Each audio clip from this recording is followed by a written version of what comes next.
God bless my grandpa. He's like 87 years old. Fortunately, I've had my CBD company now for 4 years. Like 2 days ago, he called me, answered the phone. Jordan, there's this guy on TV talking about CBD oil. I want to buy some of it. My perception on what was possible, my bar was so low, and then realizing like I'm just not thinking big enough, and like what other aspects of my life am I not actually realizing my potential is much more than I think it is. And how look inward on myself and stop trying to blame other people, blame other situations, or blame anything else. It's got nothing to do with them. It's with me. Am I going to put the work in? You know, you see stuff like Painkiller and you see the other side of it and how much money's being made trying to get people hooked on this shit, man. Everybody who is in an entrepreneurial journey or somebody that has actually built something great has came from tough times. What's up, everybody? Welcome to another episode of Born to Tint with the Miller Brothers. I'm Ricky. I'm excited to be here with my co-host, Josh. How's it going, everybody? Today we have a really special guest for you. We got JBird with Cross Country Wellness, a close personal friend of Ricky's for over 7 years now. He has gone through a journey of his own where he's actually created a CBD product that he has available at several dispensaries valley-wide here in Vegas and available online in over 45 states, I believe. Have a really cool conversation about his journey into that, our interactions, us wrapping vehicles for him, and just kind of a bunch of stories all over the place. Check it out. Make sure you subscribe, and he's actually offering any listeners of this podcast a discount on his website, crosscountrywellness.com. It's going to be Green Valley is the discount code. Check out this episode. Why didn't I get the memo about the hats sort of stuff? Yeah. Oh, no. I mentioned it yesterday. You listen. I'm self-conscious about my bald head, so I started. That's why I just shave it off. Yeah, man. And then I look as bold. I have my last hoorah right now. My wife wanted me to grow it back out, and I'm looking forward to the day to shaving my head again. It's so much easier. Yeah, dude. Way easier. It is, dude. Beards make up for men, and so hair, I just feel like it's a luxury. I'm having to get, I'm getting tattooed right now on my head right now, so shout out to my guy Barber U, if y'all checked him out. But, Okay. He's doing SMP on my head, making me actually fill in my, like, hair spots right now, so. Yeah, that'll be dude. cool. I'm excited to see great. what. Dots, so I have to go to like 3 sessions. Really? Yeah, dude, it's crazy. I think I've seen that before. That's crazy, man. Yeah. But no, like what? We ran into each Yeah, other. I would probably say 7 years now, believe it or not, because I started October 2nd, 2017. Has it really been that long? Mm-hmm. Wow. Yeah, and I probably met you, and I was only there for a year, which is crazy because, I advanced real quick, but yeah, I started the day after the Vegas shooting. I'll never forget that. So That's crazy, man. I was thinking back 2020, but that was only 2020. I was thinking that's when you jumped on board and you pretty much stood behind me for my running, for sponsoring me for cross country for the CBD product. absolutely. And man, I remember you mentioning it to me, and like after that was 2020 was the first before the world shut down. I did my first 50 miler, Right. and during that race, I got destroyed. And then I had talked to you and had conversations about CBD, and you told me, "Hey, I'm doing something." And I was okay. And I think by the end of that year, I had run Beatty Desert Dashes, Beatty Backyard, and it was like 3 of us left, and one of the guys that just tapped out, he came over. He's like, "Dude, do you need anything?" And he's like, "Dude, I got CBD cream." And I'm like, I remember having conversations with you about it, and I was like, "Yeah, let me try that." And it just was just like he had just a little thing, gave it to me, put it on my knee, and I was just like, wow. Like I knew at that point, I was like, I know when I'm done with this race, I was gonna reach out to you. And I reached out to you, like I think right after, and that's where you're like, "Dude, I actually just dropped Cross Country Wellness." And August 21st, 2020, my birthday. So Oh, wow. yeah, I wanted to make my birthday something special again. So when you get over 30 or whatever, or 25 or 21, there's nothing else that you're looking forward to anymore other than, not hurting, I guess. So. yeah, no, I think the last one is 30, but for me 25, because now you can actually rent a car. Yeah. Yeah, that pairs together well, man. Yeah. So Why not? for my Decent birthday, it was something that we did, and I was just like, man, that was a memorable day for me. We went and opened up the business bank account, and so I signed the dotted line, and me and Jim, went and did. I didn't know how to open up a business bank account. You know what I mean? When you're opening up a business, you don't know what you don't know, you know, and that was crazy. I was like, man, you have to get an EIN, and, you know, you have to open up with the state, and you have to go take your EIN number, and you go take it to the bank, and, you know, and then that's basically like having a brand new, Social Security number. You're like, wait, I have brand new credit with the whole new company and everything like that. Yeah.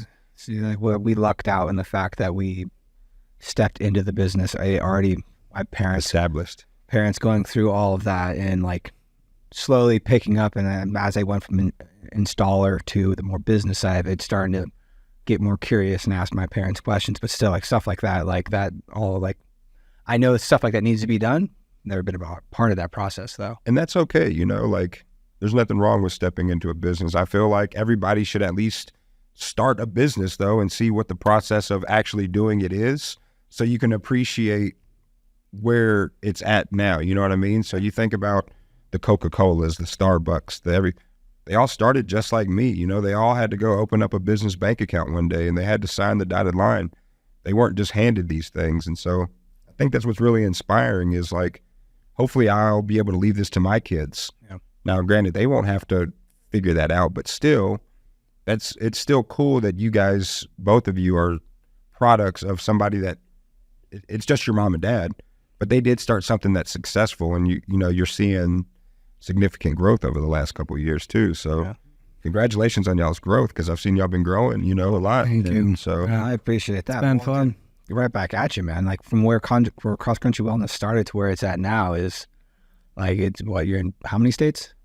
I mean, we're 45 or 46, I think, is the last, only because we can't sell to certain states. Like North Dakota doesn't allow us to sell to them, you know, but God, just because of the state laws, you know, we can't advertise. So anybody watching this right now, if you can check us out, this is our advertisement, you know. So well, that was definitely one of the reasons I wanted to have you on, was because I know with this podcast we've been talking our industry tint in general, but also we wanted to reach into the community of other small businesses, and then also our ultra running journey as itself. And like, for me, you're a huge part of that in my eyes, especially when that was my biggest draw toward going towards a CBD product. It was that 50-mile race that I did do where I felt like I injured my knee, and it's just like tightness. It was bad training in my eyes, because now I've avoided it ever since, and I haven't overloaded my IT band or anything like that, so I haven't experienced it. But at the time, I thought I had seriously injured my knee,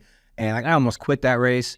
Like that is where I really went into, like, I think I listened to Goggins' book for a good 4 or 5 hours towards the tail end of that race, and like I listened to one section about him doing his hunt for his first 100-miler, and just like in my head, like just kept running through my head, stop being a bitch.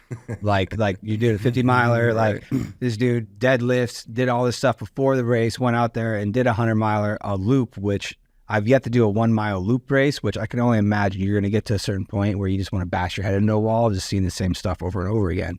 And I had run past someone, they were like, hey, are you good? And that was another thing I have to talk about, the running community just being open and so supportive. Like, hey, you good? I'm like, yeah, like my knee's killing. Like, do you have anything? I'm like, no, like, do you want some Advil, some Tylenol? Because at that time, I'm pretty sure the aid stations wouldn't hand it out. Okay. Because they didn't want to be like, if you're going to bring it and you take it, that's fine. We're not going to hand out Advil like it's Skittles. The person had Tylenol on them. I said, yeah, she gave me 2 extra strength Tylenol, helped me kind of get through it. But like later on, I found some also Advil. So a couple hours later, I think like 2-3 hours later, I was taking some Advil. And it was at a point in my health journey that I didn't want to be having to consume that product constantly, because I could see a good amount of people either doing Tylenol or Advil and just loading up on it. And it's like, the name of the game when it comes to ultra is dealing with the pain, getting out of your mind, and just fact, like, it's going to hurt. Dramatic. Yeah, it's going to be painful. Yeah. There is no getting past the pain. It's going to be there. And then that's when I already had the conversations with you after running into you at Jenny's, and then just you being as open as you were. Like, for me, anytime I've went to a dispensary, I love the bud tenders that are not just like here, which, like, I get it too. At the same time, if you don't have necessarily passion for something, or you don't understand it, I instantly got the feeling that you were extremely passionate about it, because A, you weren't trying to upsell me on nonsense. You were like, no, don't buy this, way better product. And then when you started mentioning CBD to me, I was like, all right, you're the first person I wanted to call when I finally got to that point where I was like, I'm done with trying to take, I don't want to take something if I don't have to, that's going to technically screw up my body if I'm taking heavy doses of it. And as soon as I put that cream on for that one race, and that wasn't even your product yet, it was just some the dude just had it on him. I was just like, all right, there's obviously, I'd already been listening to some stuff, or I knew there was something there. And that's why I went to your product. And since that point, since that backyard race, I haven't touched Advil or Tylenol in the past, technically 3 years when it comes to any of my races. I strictly on CBD. I take it every single damn day just for maintenance itself. I see the subscriptions coming in too. No. Well, and then also when it even comes to race day, you supply me with everything I need for my race days. Like race days, I am literally on the hour, I take a 25 milligram capsule every hour on the hour that I can remember. It usually starts off pretty good. And then by the time I get to like hour 20 or so, like I might slip here and there just because I'm just in the hurt locker mentally. But I can't even imagine running I joke around and I'm like, hey, I sponsor this gentleman who goes and runs 100 miles on purpose. Like, I don't know who does that, but I don't know.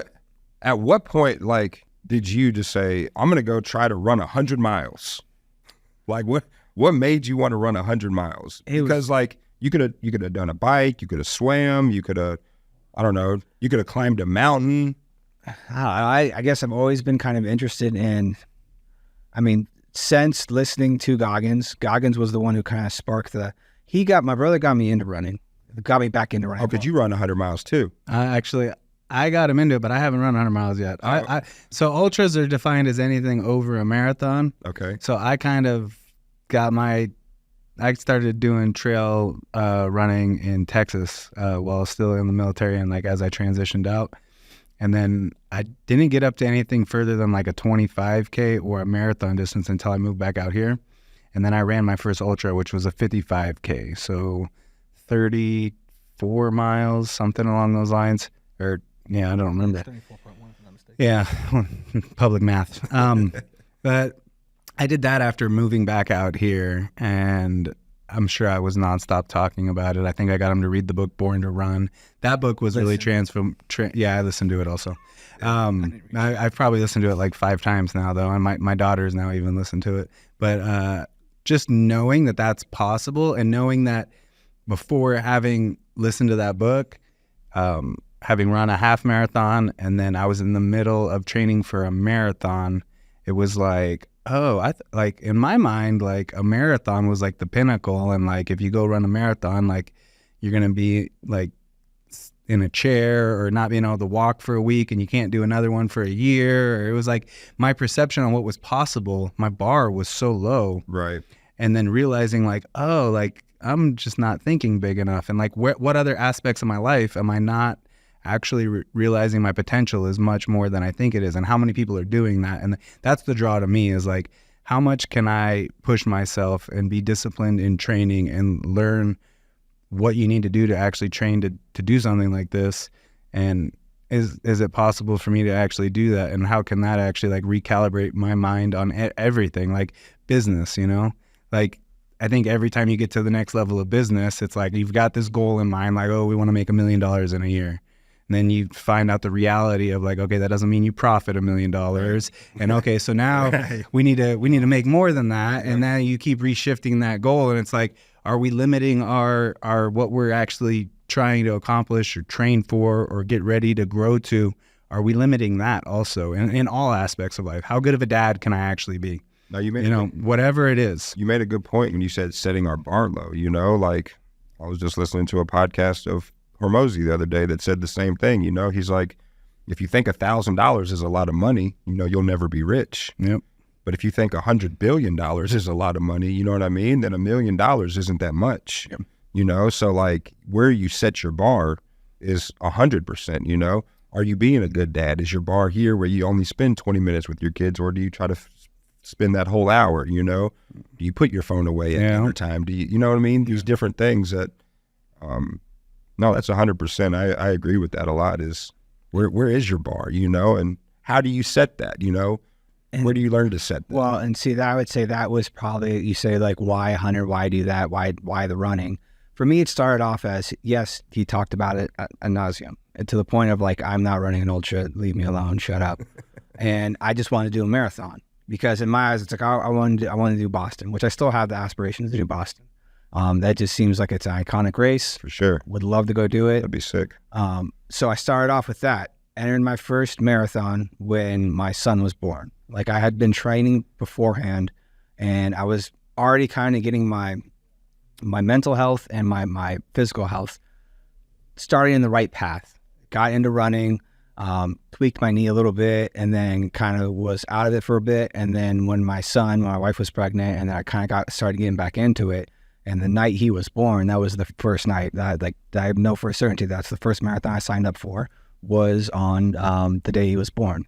That was December 13th, 2018.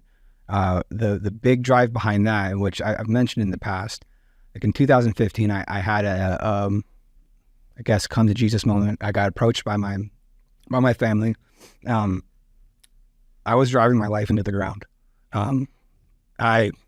I've come to a point now where I know, and I've come to the realization that I have an addictive nature, and I was I was doing things in my life that I'm something more like they talked about before, that I was using crutches to think that I needed to make myself better. Yeah. I was taking pills. I was doing, I was buying Adderall, and I was abusing the shit out of it and not realizing it at the moment.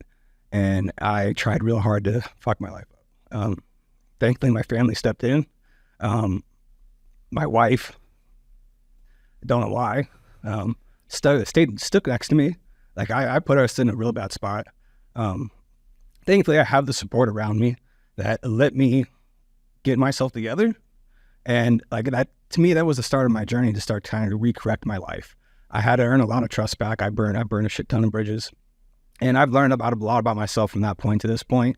But I think I latched on to running itself because it got to the point of getting to the marathon. I wanted to raise the bar for my son. What the bar that my dad set for us was, in my eyes, astronomical. Like I'm just trying to, and like that was the biggest letdown for me in 2015. Like I felt like I failed everybody. Like, and it was trying to get away with things and being deceptive, and obviously in the moment thinking I was doing the right thing. I look back at it now, it almost makes me depressed when I think about it sometimes. It's just one of those things. It's like, how can I have done that to my wife? How can I have done it to my parents? Like just anyone in my life. And you think about that, but you take that and it kind of defines all of us, like we're not perfect. And so like, it's awesome that you're vulnerable enough to share that too. Thank you for sharing that, because a lot of people probably need to hear that, and people take for granted not being able to share our stories enough. And honestly, that's one of the biggest things that, shout out to my guys, men's accountability group, Uncaged right now. So the men's accountability group, if anybody's looking for a place to be vulnerable and share stuff like that, we talk about health, wealth, relationships, saving money, saving time, stuff like that. But just what you shared, that is so important, because hundreds, if not thousands, if not millions of people have done that same situation, but they need something in there's a breaking point. I did 75 hard last year, and my breaking point was I looked in the mirror and I saw that I was not somebody that I felt that my fiance should be wanting to be married to. How is she attracted to somebody that's just lost control of themselves? Somebody that doesn't care what their physical appearance looks like, I was like 260 pounds. I'm 40 pounds down from that now, so it's like, but there's and I have a journey to go. I don't like working out. I have to go work out. I don't think anybody likes working out, but like you understanding, I have to make a change. Otherwise that I'm not going to have a wife. I'm not going to have, you know what I mean? Yep. And so dude, I think that we all have that breaking point. And everybody who is in an entrepreneurial journey or somebody that has actually built something great has came from tough times. You don't see strong sailors from smooth seas, So, you have to be a little bit rocky around the edges to build thick skin to go through shit, bro, and so. No, and that's where it's like when I do think back on those times and stuff, like I'm disgusted with it myself, but at the same time, I wouldn't change a thing because I wouldn't be the man I am today, and it wouldn't have drove me to the on the journey I'm on. And like after running that first marathon and crossing that finish line, my son was there, and it's like I just ran 26 miles. Holy hell. And like, you know, being part of that community, we're watching, like I'm seeing other people, like I had this elderly gentleman, I'm pretty sure he was in his 70s. I mean, but he was crossed the finish line, picked up his go bag, and he was doing the 50K. And I was like, how the hell are you doing this? And like that right there is what sparked me. Like, I want to know what that next feeling is. And like, I've always, I guess, internally been always trying to prove to myself that I'm good enough and that like I can accomplish something. So like to me, it's like that's been the biggest drive when it comes to the ultras, is like showing my son, like, dude, anything's possible. Like if someone tells you it's not possible, that's nonsense. Like I didn't think, like I thought the ultra thing was crazy as hell. And like, and then it just, I fell down that rabbit hole, and it's just like, no, this is definitely doable. And then like the races themselves is just like, I obviously look forward to, I only do 100 miler a year, and just because it just, the training for it and everything. It's probably strenuous as shit. Well, I got to find the balance from not taking away from my family, Right. not taking away from the company itself too, but also like taking care of myself, because that's what helps keep me in line. Because I always would be, my wife would always say this over and over again, so when she's probably gonna hear this and be like, I told you so. But she was like, I feel like you need kind of a goal, and it's like, to a point, I need to be training for something. Like when I pick a race and I sign up for it, I know that at this point I know what needs to be done. I can start actually laying out and outlining, I guess, my year or the next couple months. Like I've come to that realization, and like as much as I've wanted to battle it in the past and say, no, I don't need that. I'm 100% a person that needs that. I need to have that strenuous activity. If I don't do that, I shut down to a point, but I'm nowhere near as productive as I can be. Like I was using, and before 2015, I was using the crutch. I'm tired, I'm sleepy, I need to be taking this, like, oh, I can get so much done. Instead of realizing that, no, if I just stop eating shitty, actually start exercising, I'll have 10 times the energy without damaging my body, ruining myself, putting myself into the ground before I need to be. And then also showing my son by example, and also even at work too, it was a huge letdown just beyond the fact that letting my family down. Like I was considered technically like a lead technician. I thought I was doing everything right when I probably was being a cranky dick majority of the time, which I've no doubt in my mind I was. Yep. But like, you know, letting and not realizing what I was doing to Big brother tells the truth, bro. Wow. Believe me, it's been a rough journey in the fact, just like being able to state the fact, like, when it comes to, say, necessarily addiction or anything like that, there's no doubt that I've come to realization, and it took me a while to kind of look myself in the mirror and be like, all right, no, I do have an addictive personality that just, I need to keep that in check with certain vices that keep that in check. For me, running. Yep. I go out, like, when I am training, my favorite runs, as much as I do hate not, like if I don't start it early enough, being back in the morning for my son waking up or my wife, is when I have my long runs on Saturday. I get to go have a 2 to upwards of 10, depending where I'm training, 4 to 5 hours, where I gotta go disappear into the mountains or just take off and run for that time. Where like that's me, like literally like letting go, defragging my brain. Yep. Like letting go of the stresses of what was happening. Either I turn a podcast on, sometimes some music, just to kind of just like not think. Yeah. Like it's not even the music on just to try to distract me while I'm running. It's just, I'm just not thinking right now. And I need that's that's driving for me, believe it or not. It's amazing. It's honestly, it's forcing your body into a flow state. People talk about runner high. Yeah. And if you're only running like 1, 2, 3 miles, you're only doing the worst part of the run. Yeah. So that's like the hard part about getting back into it, when you know that like the long runs are where it's at, is you've got to do shorter runs to make sure you don't injure yourself, and those ones aren't as fun. But when you start getting out, especially out on the trail compared to the road, out on the trail, out in nature, so you're actually like it's almost as if you're going out camping, how much more you feel unplugged. Get out on that trail, and 3-4 miles in, everything goes away. And it's just your endorphins kick in, and it's just like everything, you don't feel like you're labored in breathing. It's just, you can just run and run and run and run. I see the views and stuff that you post. I mean, as the sun's rising right behind the mountains and stuff. I mean, it's gorgeous. It does look peaceful, Not for me. So what's funny is like, I'm like, I love the idea of like hacking stuff and having synergies and like, you know, I'm sure you follow Andrew Huberman and like, you know, there's all this science and stuff coming out on how getting light early in the morning, getting sunlight on your skin. 100%. So especially when it's hot out here, not in the winter, I'm not doing it as much, but I'm going to go out and hit the trail. And especially when I was bigger and I didn't like lose a bunch of weight, like I'm not that comfortable taking my shirt off and running around the streets of Vegas. Both of y'all lose, because I want to talk about that for just a second. Because when I first met you, Ricky, I mean, no offense, you were a little bigger. Yeah. I mean, you've lost a lot of weight though. From my biggest, which technically is going to be around 2015, I was about 238. If you go back, if you go online and go search the Window Film Mag, Window Film Conference Competition 2015. The cover of that magazine was that was the first year, because like right after that whole the come to Jesus moment for me, the confrontation of pretty much like, yeah, we're not, like, you're caught, like, you're blown up, like it's either you're going to actually do something about this or you're just going to keep going down the path of ruining your goddamn life. Yeah. And right after that, because that literally happened on my birthday. I remember my dad having that conversation with me too, saying that you're going to remember this day for the rest of your life. And he's not wrong. Right after that, though, we had the window tint competition. We went up to Reno. I didn't realize those were so close together. Yeah. Wow. It was a mixture of a lot of things that, I mean, I guess obviously all happened at the right time for me. Felt like it was, there was no end in sight at the time.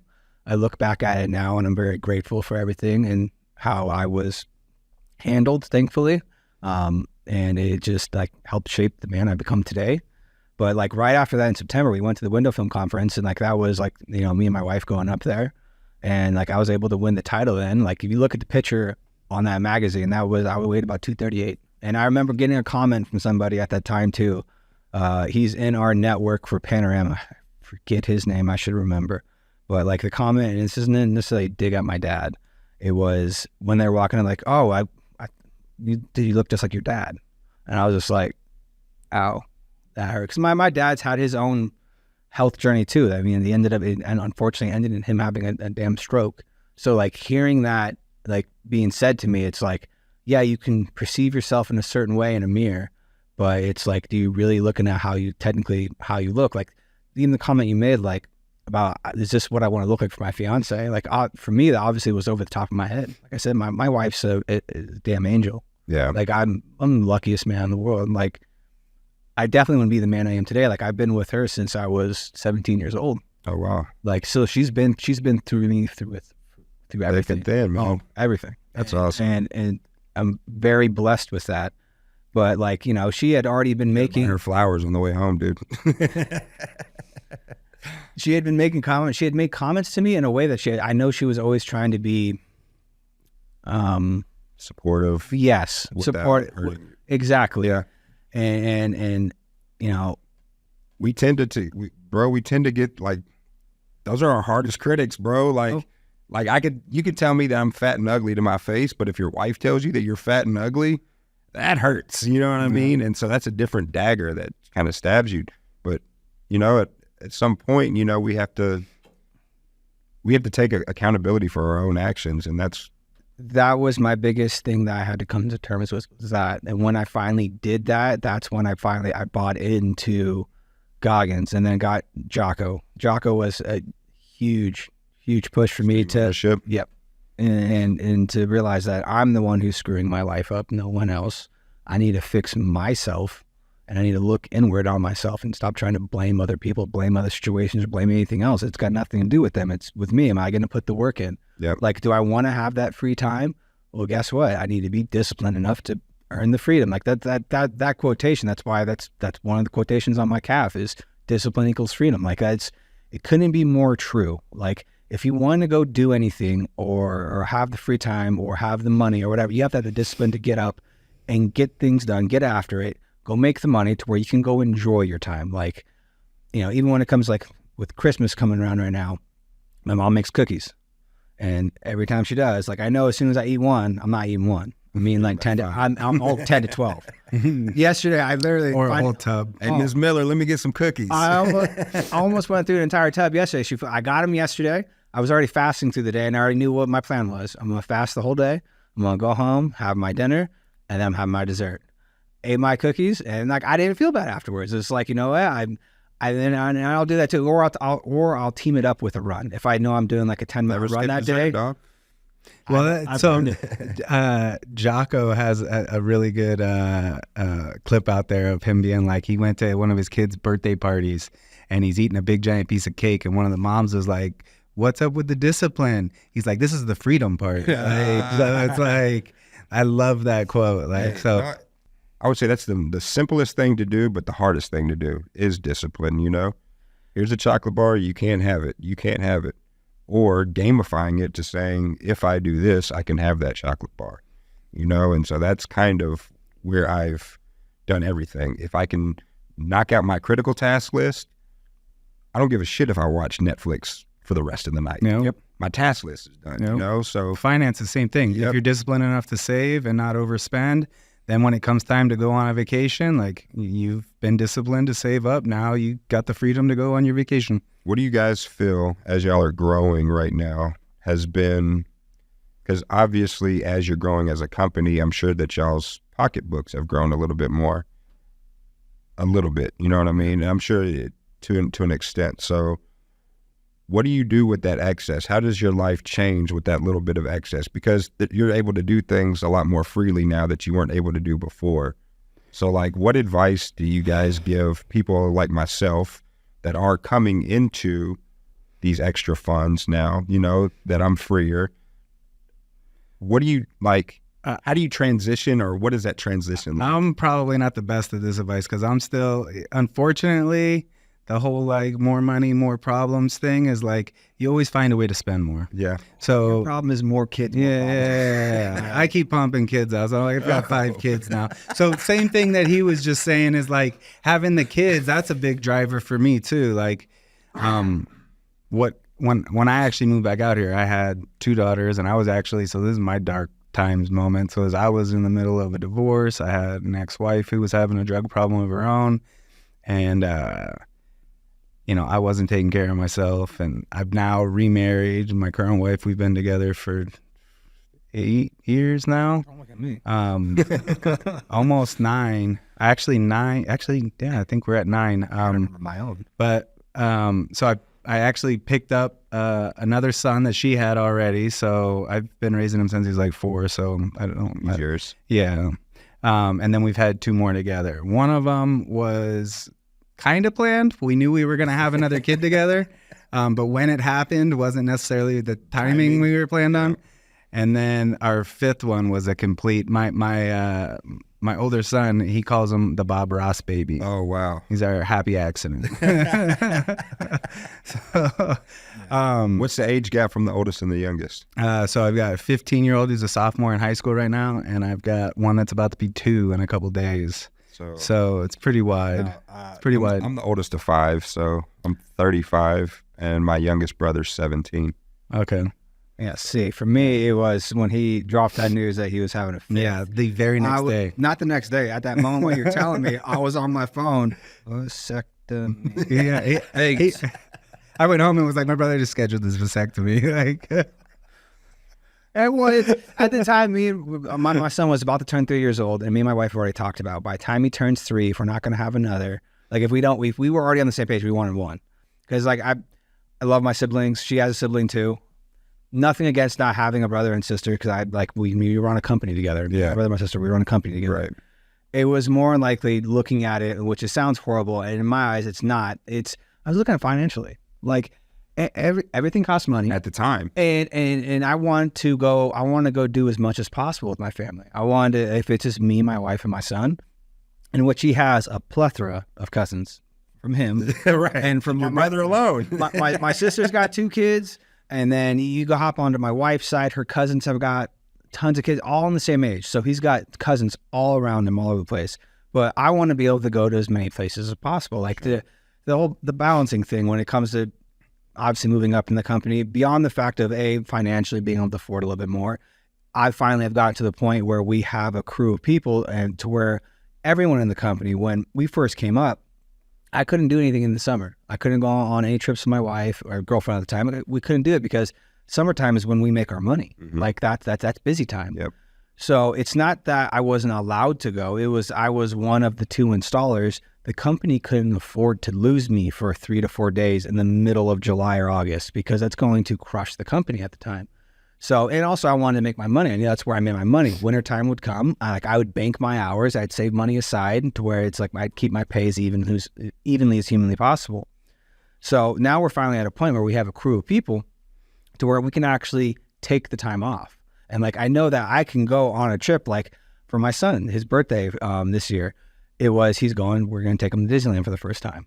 So it's like for me, I do 2 trips a year. I usually do one in the beginning, first months. I do one in the second part of the year. And we plan it out, figure out what's going to cost, and then already start having the savings, start putting it away to where when that trip comes, it's paid for. Right. And then we can enjoy it. Yep. So, I mean, that's kind of where to me, it wasn't so much, yes, obviously financially you got to be able to afford it, but beyond that, Freedom of time. It's the freedom of time. Yeah. And thankfully we have, like with my brother coming back into the company and then my sister too, like I got 2 people that I can absolutely trust through and through. Like I can leave and I don't get bugged. And same thing, they're able to go do what they want. They don't get bugged. Right. You know, it's having that freedom is something my dad didn't have.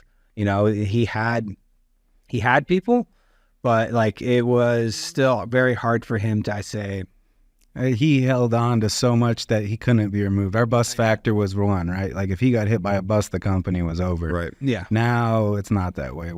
I truly believe if I didn't show up for like a month, I think the company would be just fine. Yeah. It would. There'd be some hiccups here and there, but at the same time, I have no doubt in my mind that what we've implemented, it would The fact that we can do this, like right now, our crews right now today are handling jobs entirely without us, and we don't have to do anything with it. Like, cool? yeah, that's huge. Well, Like, before the show, you said that Ricky's done 50% less of the jobs this year. So yeah, 50%. yeah. So he's installations. yeah. himself because he Yeah. was Yeah. head installer. Yeah, but yeah, no, it's no, it was definitely it's more. I'd say almost a time thing. When it No, comes for down to sure. it. But hold, to answer the one question you did, I don't want to skip over this question. Weight wise, so it's 238. I weigh right now, depending on I found my comfortable zone to be 175 to 185. Okay. So like and it usually, the funny part is it's just like the tin industry. It usually starts off like at the beginning of the year, 185. By the time I hit summer, because it's getting hotter, and when I was an installer, it was actually worked really hand in hand because I could go install in a house, and I knew I was getting a second workout in the day. Like when you're a flat glass installer and you're installing safety film, it's a core workout. You are pressing everything. You got to you're squeegee twisting your hard. core, pressing hard. So like that's the one thing I do miss about being heavy-handed in installing is that I got to work out for a second part of the day because just by working. Yeah. I enjoyed that. But yeah, no, I went from 238 down to 175, 185 for the past, since I started my ultra journey in late 2020, 2021. This is the first span of years that I've been underneath 200 since I was in high school. And then I just went through from being 1 something to then 200, and then I was just always 200. Yeah. I was just 205 to 250. Guys, you can't even tell too sometimes because like you Sweaters are amazing, sometimes. Yeah, man. Yeah. So, So well, let alone like the right large shirt, and like now it's like I've gotten rid of all those shirts, and where like only thing I have shirt wise is like that's usually when I know like I don't necessarily have to get on a scale. I can put on certain shirts, and I realize like all right, time to clean this up. Like time to like all right, I've been a little bit loose. You know, I've been eating a little bit too much here and there, or not getting enough exercise in. And like I haven't been earning the food. So, and like, that's the other thing. Other thing that pushed me into running was food. I love, like I said, I have an addictive personality. When it comes down to it, I love food. I love eating. Like when it comes down to it, I've got no problem saying it. And I'm a huge glutton. Like I said, I had like 12 cookies last night. Like I ate the cookies. You had to shut up today. I ate 12 cookies to the point where I couldn't eat anymore. My boy's still on the man, shit. his routine used to be run 10, 12 miles to Pink Box, eat a donut, and then run 10, 12 miles home. That's smart. Well, and sorry, those donuts. Now you don't have to Those run that donuts far. don't count when you're 18 miles in to start your day, and then I would go install. You don't have to run that far for Pink Box anymore. They're popping up all over the place. Yes, they are. That's But no, that's just that was the thing that slowly progressed me into running. Was like I want to go have a donut. So if I run 10 miles and eat a donut and run 8 more, like there is zero guilt on my conscience. Like I just ran 18 miles. Like, please tell me that it was bad for me to eat that donut. No doubt. And then it got to the point where I wanted to clean out the ingredients of what I was eating because I just got further into that journey of health. Like I wanted to see more improvements. I wanted to lose more weight. And it's like, all right, well, time to start feeling myself correctly. I mean, that brought me into CBD. Have either one of y'all completed 75 hard? No, I have not done that yet. 'Cause I the think not drinking thing is where I kind of have a hard time. And it's not to say like I don't necessarily drink that often either, but like if I like on a Saturday, if I'm cooking dinner for me and my wife, and I'm cooking like a sauce or something, like I want a glass of wine. So I've had so many different weird journeys of, getting big and then losing weight. My peak was right around the same as him. I think the highest I ever weighed on the scale was high 230s. But I'm sure I was in the 240s at one point, just not on the scale. And then going into my wedding, with my wife now, I knew I wanted to lose weight because we got the wedding coming up. So both of us, I knew I wanted to get back into running because I had a little gap. I hadn't run anything in a minute because I got together with her, and all of a sudden I was comfortable again, and I was in decent shape, had run an ultra right before we got together, that 55K, and then slowly crept back up to, I was wearing an XL, one of these that I just saw a video of it like 2 days ago, and it's like tight on my stomach. That same shirt I have right now, and I accidentally went to put it on the other day, and it's like a dress on me. Oh, wow. So my range was like almost 240, and then by that same year, we got married in May. By October, when I went to go run the Javelina 100K, I was at like 155, and I was like, Snap. I was like shredded. But that included, I was in nutritional ketosis, eating nothing but whole food. Only like if I had bacon, it was like uncured, no nitrates with eggs. I'd eat a whole avocado every day. I'd get a tub of spinach and cover it in olive oil. I was like huge into Tom Delario, or I think that's his name. He's got a channel on YouTube that when I started following him, he had like 30,000 subscribers. Now he's got like millions. Oh, wow. But I followed a bunch of people like that. And at the time, there was some ultra marathoners that were talking about the advantages of going keto for a long period of time to get more fat adapted. So when you're running ultras, if you keep your heart rate real low and you're better fat adapted, you're not building up a bunch of lactic acid, and you can actually go further. So I got like hardcore on that. And I was even cold plunging back then. So that was 2018. I bought a chest freezer off OfferUp for like $100. Siliconed it all sealed, filled it with water, had it in the garage. And at the time, all the stuff Huberman's putting out wasn't really out there. I saw some Wim Hof. And I knew people did like 20-minute ice baths after, working out to recover. So I figured, I should be doing it for 20 minutes at a time. So I had the cold plunge in my garage down at like 45 degrees, and I would do 20 minutes every night before bed. Now I still do cold plunging right now. I took a gap from it. But now I just do like 3 minutes in the morning, and my daughter does that also. But yeah, it's been a crazy journey, but I'm pretty sure when I was doing that diet, I was probably stricter than 75 hard. Yeah. But I've never actually done that program because I definitely wasn't drinking. I was in bed by 7:30 or 8 every night. Like, it was such a drastic transformation of my life. I changed so many things that I don't even know specifically what it was, but I know I was so committed to it and so obsessed with it that like every week the number would go down on the scale and I'd feel a little bit better. And then that momentum just carried on. Do you feel that mindset while you're in that has carried on to future? Like I was speaking with a gentleman here earlier, I was like working for Ryan in the studio, it carries on in life. You know what I mean? Oh, yeah. So it's not like you're doing one thing today and you're not able to take that with you. Oh, yeah. Your relationships with your kids, with your finances, with, your household, everything, So like for me, 75 hard to this day, if I see myself falling off track, it was more a mentality switch for me to be like, I'm able to help others when I see that they're falling off, or if I see that they need help in different areas, you know what I mean? I saw the area that I was lacking in the most, and it was consistency. Nope. Showing up every day and just doing things when you don't want to do it. Nope. I think that's and it's always a struggle. Like from that time, I was that disciplined for that long. I went and during that time frame, I didn't even take a hot shower. 9 months, I only took cold showers. And I was cold plunging. I went and ran that race, and my goal was to have my first hot shower after that race. And then I blew up at that race. I was in. You did. Yeah, huh? Technically you did. What you fell into.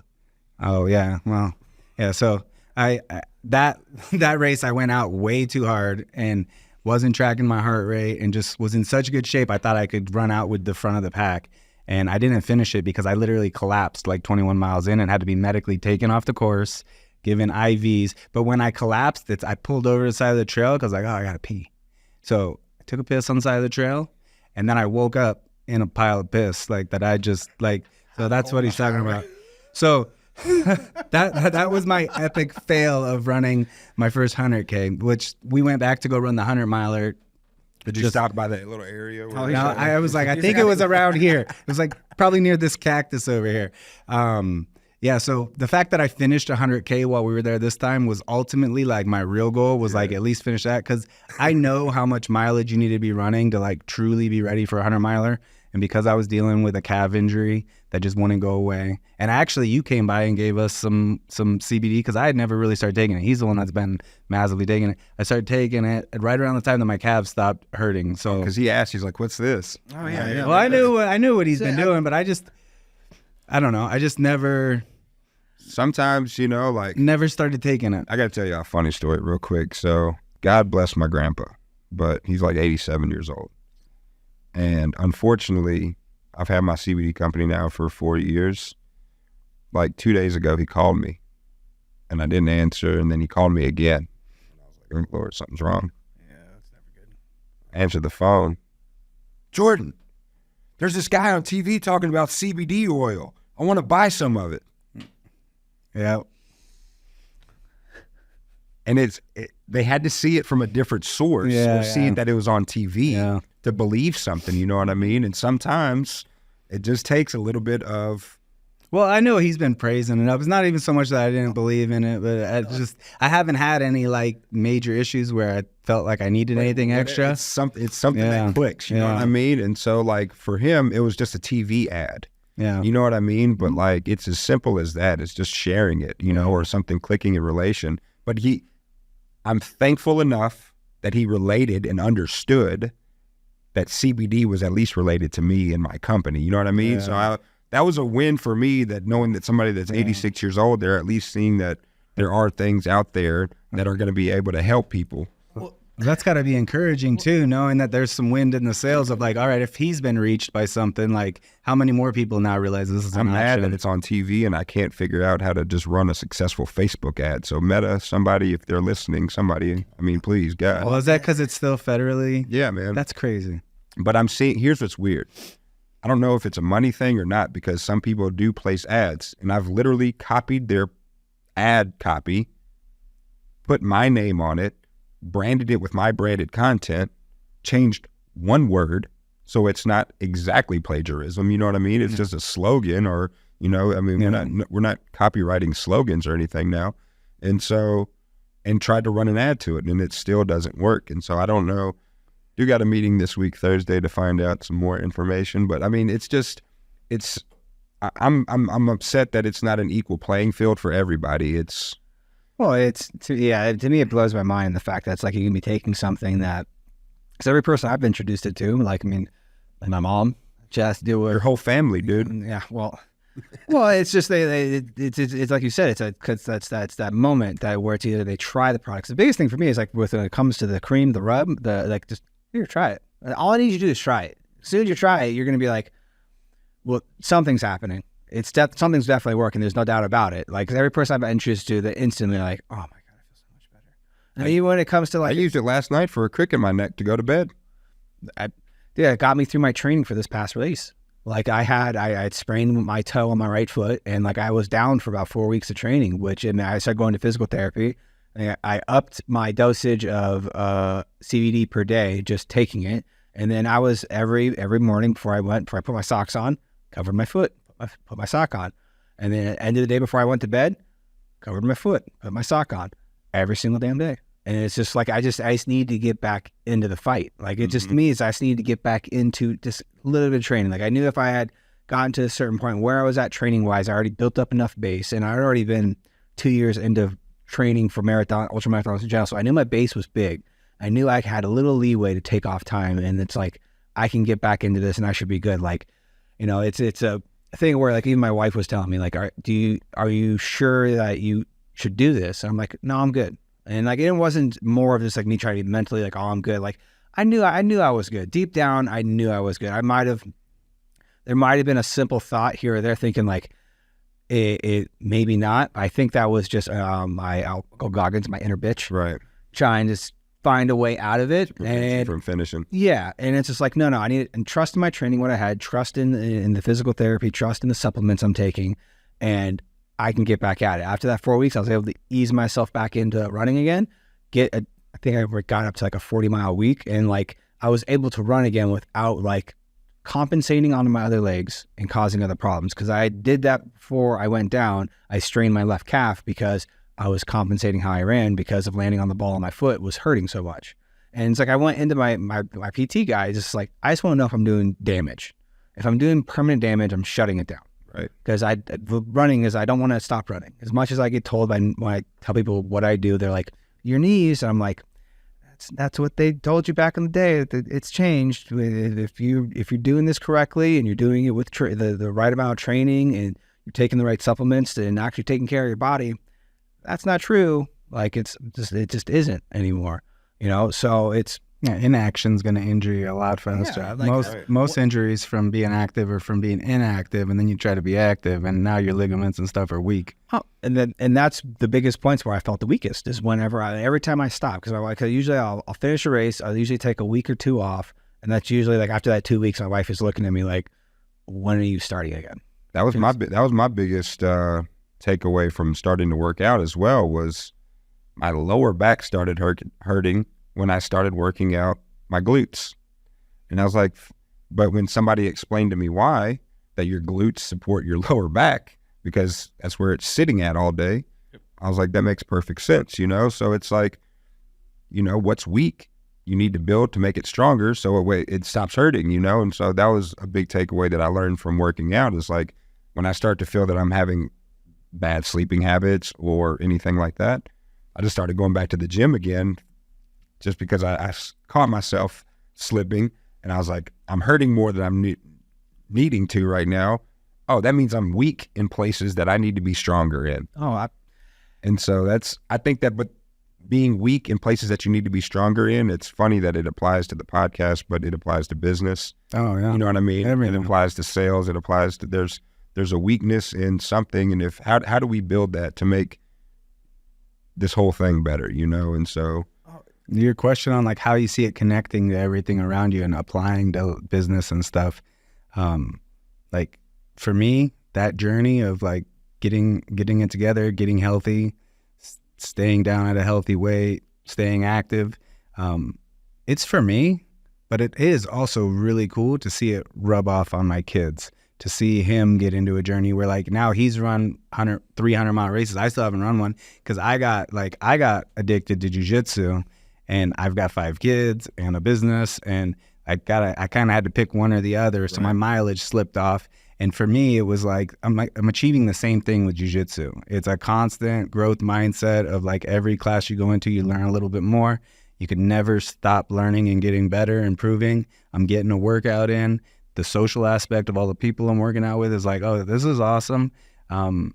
And the discipline you probably learned too. Oh, totally. I mean? That's probably, like, that's even more. You instantaneously get to that flow state. Like you start rolling at the end of class, like by the end of your first roll, all the rest of them, it's like you might be winded and breathing hard, but like it's mindless. It's almost like getting to that flow state of running. So to me, it's like, it's way more fun. So then it was easy for me to stop running as much. Luckily, this last year, he's like, come on, dude, you got to do a 100-miler. Let's go. So I've backed off on the jiu-jitsu training, but I'll never stop doing that. Like right now, I'm on the edge of getting my purple belt. If I didn't stop training when I did to start running more, I would have gotten my purple belt this summer. So now it's like, I'm sitting here as like a 5-year blue belt right now. Like, okay, I've got goals for more races to run in the near future. So I'm still running a lot.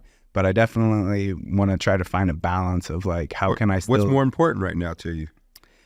Right now, mainly, I think because my daughter's running, so she's running cross country in high school. It's been like, I've really enjoyed spending time with her running. And so that's kind of been the other driving factors. Like I wanted to go do that race with him. I knew it would help me at work, actually, because I never got back up over 200, but I got close. Like my clothes started getting tight, and it was like, okay. And the cool thing is too is jiu-jitsu something that you could do. I mean, until you Forever. you Yeah, know that's the what I thing. mean? Is that's the other thing. I've learned to be patient, right? Yeah. That's why, like, even when I started doing jiu-jitsu, it was like, I've got time to run 100 miles. I'm not in a huge rush. You don't want to run when you're 70, Yeah. probably. Well, no, You that's the cool thing. You read the book Born to Run, and then you go out to these races and you see a bunch of people in their 60s and 70s Crushing it, running. really? Oh yeah, it's crushing crazy. it. So that's like the whole theme behind the book Born to Run is like the theory that he has when he's telling this story in this book is that what made us the apex predator is our ability to run long distances in a way that no other animal can do. Because we can carry liquid on the run, we can hydrate on the run, we sweat, like, so there's this whole idea of, and they still have tribes that they found that do it in Africa still to this day. Before we had bows and arrows and before we had spears, humans figured out in groups of people how to persistence hunt big game animals. So you can literally, in about 2 to 3 hours in the heat of the desert in Africa, you can run a gazelle to death. You just keep trotting after it and track it and separate it from the herd. And every time you get close to it and it sprints away, it starts to overheat because they don't sweat. And when you run on 4 legs, you have to breathe 1 breath per stride. Whereas human beings, we can change our breath rate per stride. All of the things that we can do by being 2-legged runners, like there's no other animal on the planet that can do it. So you can literally run big game to death. And at that same time in history, based off of what this guy thinks from all the different people he talks to in the book, that's probably the edge of where we started getting huge amounts of proteins for our brain to grow. And then for us to invent spears and bows and arrows. And like, that was like the heart of hunting. It started with running. That was epic. Yeah. Yeah. That book was crazy. Yeah. Like, he tells a way better story than what I just said. No, but still, like, I mean, you translated it well enough. I mean, but like, that's insane, dude. Well, that was the draw. Like after I listened to the book, is like what we're capable of. Now you mix that with listening to Goggins afterwards, it's like that times goddamn 10. Right. Yeah. And, Probably like cocaine for your adrenaline, right? yeah, and then you take a little Jocko after that. You're running through a wall, dude. Yeah, it was like I had the perfect storm of, thankfully, when I went through what I went through, of having the right material in front of me, thankfully getting myself in the right mindset of trying to get myself better, get myself on the right path, and be the man my wife deserves me to be. Like, you know, she, like I said, nothing but amazing, has always been that way for me, and like do what she's already doing for me, do it for her. Yeah. And then when my son came in, because like at first, when I first said this, my wife was like, well, what, because I was like, you know, everyone's like, what was the push? I was like, well, my son was born, and she like looked at me like, so I wasn't good enough that it took a son. I'm like, that's not a fair statement. I was like, 99%, you got me 99% of the way. Yeah. It was when he was born, that was just holding him and like, just like realizing like, dude, I'm a dad. Like everything I do now is going to influence what he does. Like in the morning when I work out and stuff, if I'm not running, if I'm inside the house, if anything, I'll drop down, do push-ups in the morning, or I'll be in the gym. Like I've already seen it now. Like he just like, he'll come over to me now and like he'll lay down and he'll try to start doing push-ups with me. I'm like, yes. Yep. Yes. This is like, I'm going to have to tell you to do this, because you're just going to see, because my wife works out every morning. She goes into, we thankfully, without the home we were able to buy, like that was the one thing that we wanted when we moved into our new home, was I wanted an extra room so I could create a gym. So like when the world shut down in 2020, everyone's trying to buy gym equipment. I already had a stock gym. Yeah. Like I already bought everything just so easy access. Take out as many barriers as possible. That was the other draw for me towards running, is you don't need anything. Right. Go out your door, run that way. And then you have to run back this way. Yeah. There is no, and that was the other thing. It forced me into it. Like I had to get past the first couple miles. Like for me, as soon as I get past mile 3 or 4, I usually will always do 3 miles a day. I hate it because usually 3 miles is like, by the time you finish, you're like, oh, I'm ready to go now. Like I actually want to run now. So first 3 miles suck. What you're talking about is actually classic Alex Hormozy. Like change your environment, change your actions. Like, Yep. like putting the gym in the home. No, like not having junk food at home, right? Like if you Wife change does the all the environment, you're gonna change the actions. Yeah, I can't purchase food. I am, like I said, I'm an addict when it comes to food. I do the cooking at the house, so I enjoy cooking. So Well, I do that, but I don't go purchase anything, because I'll grab like, you know, we should have this bag of chips in here. I should have this little ice cream over here. Oh, Yeah, that's absolutely. That's awesome that that both of you guys are leading by example, you know, for the kids. Like I have stepdaughters. My stepdaughters are 15 and 18. I got them when they were 10 and 13. And, you know, they've been a pivotal reason of why I've tried to elevate my bar too, is because I have 2 daughters now that are looking up to me, that I have to be a fatherly figure in their life and at least show them, you know, what I feel like is I don't know, it's laying a foundation out and trying to let them have better than what I had, you know, for me and my, 100%. you know. And so we got to take them, and the things that we've got to do, you know, as a family together is so cool to think about, you know, of like just taking them to Disney and taking them to Dodgers games and taking them to Universal VIP tours, and, you know, just like these cool little things that, you know, that you leading by example, they're going to remember for the rest of their lives, you know? And so it's just because you surround yourselves with, like, I don't know, you think about it, we've been friends now for 7 years. You know how many people I probably met at that shop that I still haven't stuck around to, you know, but it's like your actions and who you are as a person. I just met your brother here just recently, so obviously I love him just as much as you, just because of y'all are who you guys are and your family. And man, I'm really glad to call you guys friends, and just thank you guys for what y'all have done for, you know, the car and my business, and shout out to you guys for wrapping my car. And I mean, dude, y'all have helped me out, and I haven't said this to you in person yet, but always looked up to you and respected you totally because of just how you carry yourself, your family, and how you run your business. So I hope that I'm able to achieve that level of success with my own business and have employees. And, you know, I mean, look at the studio y'all are in, dude. This is dope, man. This is so much fun. I have zero doubt in my mind that you are well on your way. Like I said, I've been getting to know you. Like I said, I was drawn. I would say there was definitely, you drew me towards you just the first conversation we had at Jenny's. Like just how you presented yourself, how you could tell how much you, knew what you were talking about, knew your product, but you also your passion for the product. Genuine, 100%. Two-time cannabis. Yep. Activist of the year. Yeah, let's talk about you some more. And I like how you've spun this into, like, I know you like to do that, put the spotlight on others. Man, but like, I know you have done a lot already yourself too. I just watched your little documentary you put on Facebook and your story, which man. Everyone, Yeah. I know that we are going to be bumping up on time soon, and that was one thing I wanted to get to. But I'm going to say, everyone go to his Facebook. He just dropped a documentary, a backstory, where Cross Country came from, the push behind it and everything. Amazing. I absolutely loved it. Thank you. Yeah, there's a lot in that. I learned a lot. Like he's known you for a long time now, and like the story with your dad, like was really touching, and you can tell that you're actually doing this because you believe in it, and you've got like the why you're doing it really comes across watching that, man. So like you right here now directly in front of us, like tell us about that. Yeah, I mean, you know, I've told the story 100 times, and I wanted to get the story out there to leave a legacy more than anything, you know, like your father, y'all's dad created something for you guys, you know. And so Ed Milet speaks on this a lot, the power of one more. But he said the thumb is off of his back and off of the Milet's name now because of him. You know, Ed Milet was that one person that changed his family's legacy forever.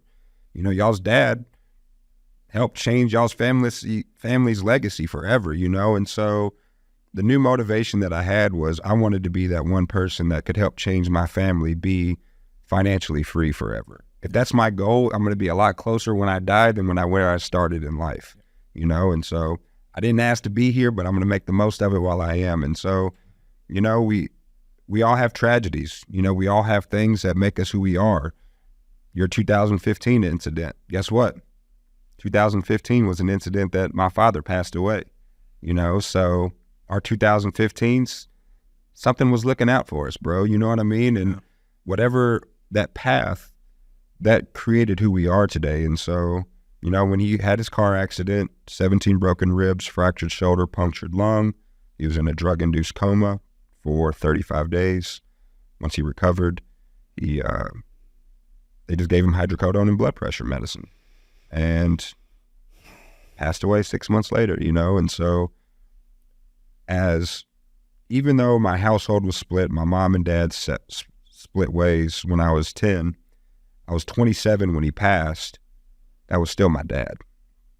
He still raised me till I was 10, 11 years old.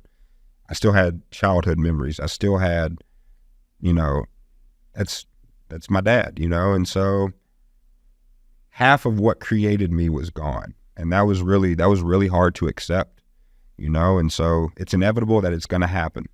One out of one of us, it's going to happen. So it made me realize that somebody else is going to happen to next. But if I can at least prevent them from going in a way that my dad did, it is going to be a lot easier for the family to take. You know what I mean? Whether it's pain, whether it's sleep, whether it's anxiety, intrusive thoughts, depression, you know, arthritis, you know, Parkinson's, Huntington's disease. I've learned about so many different diseases, about inflammation.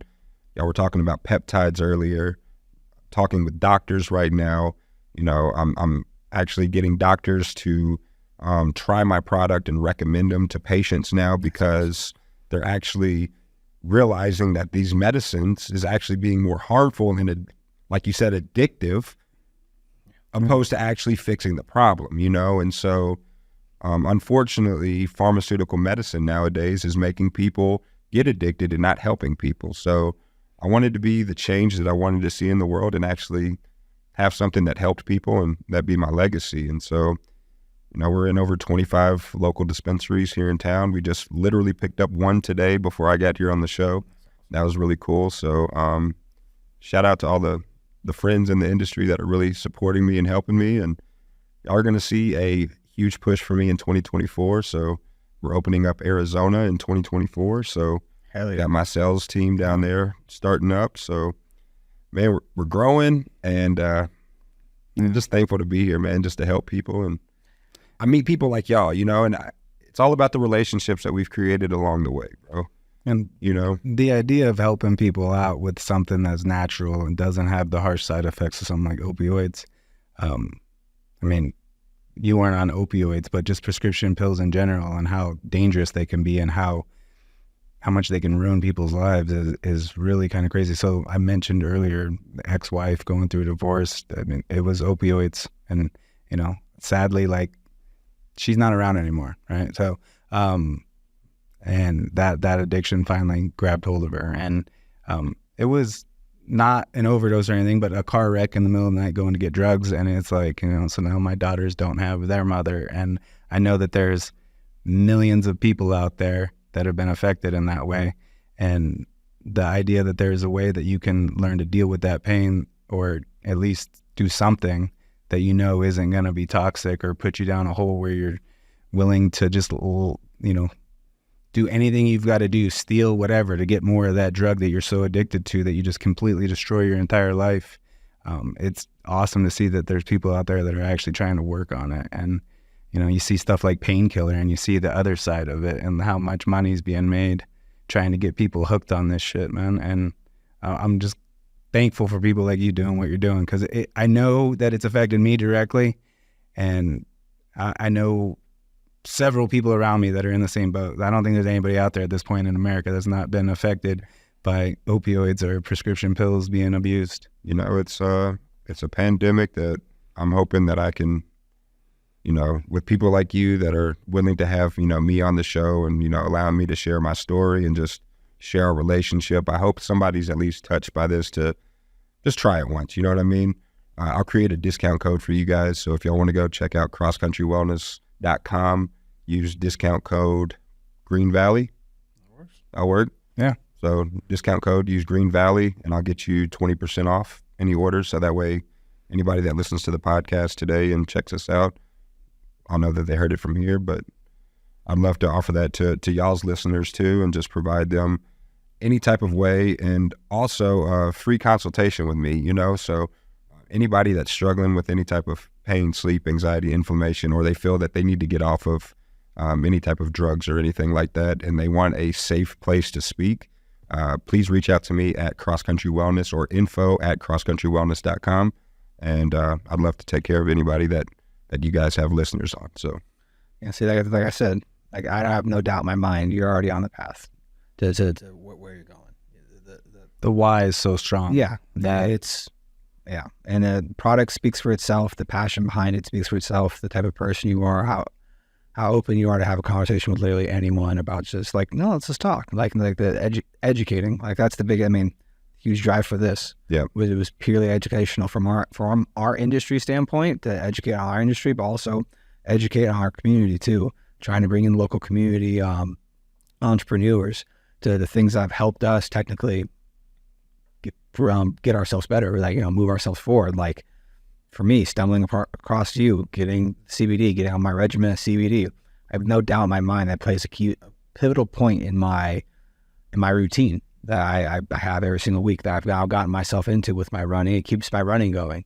It keeps the aches and pains for me at bay without having to take down Advil like they're Skittles. Right. And by me being able to do that, it allows me to operate at that much higher of a level across everything in my life, from being a father, being a husband, running, trying to help run the business. Like, it's just doing what I can just to show up and just get what I can get done and put out, so. I think Green Valley's probably the best tent company in town because the entire family's on it there. So shout out to I just want to give a shout out to your family. So I'm just happy that I'm able to introduce my mom into something besides the fact of her trying to turn towards like a sleeping pill or anything like that, because I know she has trouble sleeping. And she has. Yeah, she's had back issues. She has horrible anxiety. She sent me the greatest review. So I can't, if y'all could extend the message. Absolutely. I can't extend it enough. The appreciation that I have for y'all's mom too. So she's been huge. I mean, and I know that she shares, I know that that's a cool thing is like, y'all's whole family has shared with each other, and it is extended because y'all got family in Florida too, I think, right? Or y'all's Texas. I'm gonna say y'all's family's bought product for me all over the United States. I know because she has a brother somewhere or Arizona, Texas. I want to say up in New York. It's like I said, like it's a product they see me using, and when I hear certain things, like from my mom when she was telling me, I was like, try this. Please just try this. Like, I don't want you to take anything else. There's no reason to take anything else.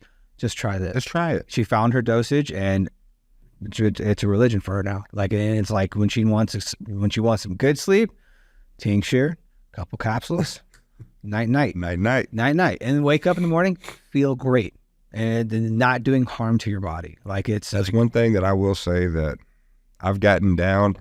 If you have trouble sleeping, I know how to get you to sleep. I know how to make people sleep. That's the one thing that I've figured out. I've had 20, 30,000 people come to me, and that's the main reason they were coming to the dispensary. Pain, sleep. Yep. Pain and sleep. My shoulder hurts. My knee hurts. And it's funny that I was tired of prescribing people joints when their knee hurt. You know what I mean? I was like, it just didn't make sense. And even though I'm an avid connoisseur and I indulge more than I should, honestly, but I had to have logic come into play at some point in time. I didn't want to create a habit for somebody when they just needed a pain cream for their shoulder, so it's cool to see how the evolution of how myself has thought about the plant differently. You know what I mean? As a younger kid coming into the industry, opposed to being 35 with kids now, it's a lot different to see, all right, how my mentality has shifted to saying, all right, well, let's think about this. Am I actually functioning at my highest when my mental state isn't clear? Yep. But if I put this topical on, or if I just eat a gummy, you know what I mean, that's just going to help the inflammation but not psychoactively change anything, I'm able to clear my day out, and so, or get my task list done, so no, it's been dope, man. Oh, I will. I think that's it. It's been cool to follow along on the journey, man, and I really love seeing what you're doing. I can't wait to see what you got in the future, man. Yeah, we're definitely going to have you on again. I think it's probably a good spot to wrap it up right now. And, like I said, thank you for coming on. Thank you for providing a product that has helped me on my journey. And then, again, I've been able to pass that off to other people, other family members, other people that mean a lot to me in my life, to where I can give them a product to where can solve those problems. For sure, man. And, like I said, the one thing, like even what you just said, that's one thing that drawn me towards you. I never felt like I was being oversold or pushed something for no reason at all. I always felt like you were being real 100% with me and trying to solve a problem. Yeah. And to see like even like that now, like you're like, here, you don't need a joint. Here, here's some cream. Try this. Solve this problem without having to, like you said, maybe you might accidentally cause them to be like, oh, now I'm smoking 2 joints a day type thing or anything like that. Right. Which, you know, it's like just seeing that evolution too has been, you know, I've been honored to be along the ride on the journey, especially with watching cross country drop where it's gotten to now. I absolutely love it. And, you know, I try to recommend as much as I possibly can. And, you know, I appreciate you coming on, man. I only know one tent company, and I tell you all the time. So I got dozens of text messages with me and you and other people in them saying, come see my guys, come get tinted out. I appreciate it every time, you know. So actually, I know we're wrapping this up, but one thing that when I was on my like crazy journey of being keto and stuff, the one thing that I added to my regimen going to bed every night at that time was RSO. I'd get Rick Simpson oil, and I'd have a little bit of that every night because I knew CBD was good for you. But in my mind, I was really skeptical at the time of the CBD being sold at the gas station or wherever. And it's like at the dispensaries out here, I know that it's tested and okay, there's actually CBD in this. So I felt really good doing that. I didn't realize that your product was like actually being sold in dispensaries and stuff. So you're like, that, like I know that you're legit, but it's like for anybody out there that's on that same level that I was, that's like you don't know which CBD to trust. Like the fact that you're actually in these dispensaries that have to follow all these regulations and guidelines and be tested is like, that's actually really powerful for me even to know like, oh, okay, like this isn't snake oil. This is actually CBD. And I know that CBD works because I have to post everything. So Visa, Master, American, and Discover by law make me post all my certificate of analysis online. So if you want to go online to Cross Country Wellness and see it, you can see exactly everything that's going in and make sure there's no pesticides or heavy metals or anything like that. So, all right. But thank you guys so much for having me. No, thank you for coming on, man. Yeah, you guys know how this works. You know, keep following us along with this journey. Hit subscribe. We're on all platforms. Leave us a review. Leave us some comments. Anything you want us to talk about, anything you want to see change, just let us know. And make sure you go to Cross Country Wellness and use discount code Green Valley. Let's hook our man up. Like his product works, and we trust him. So.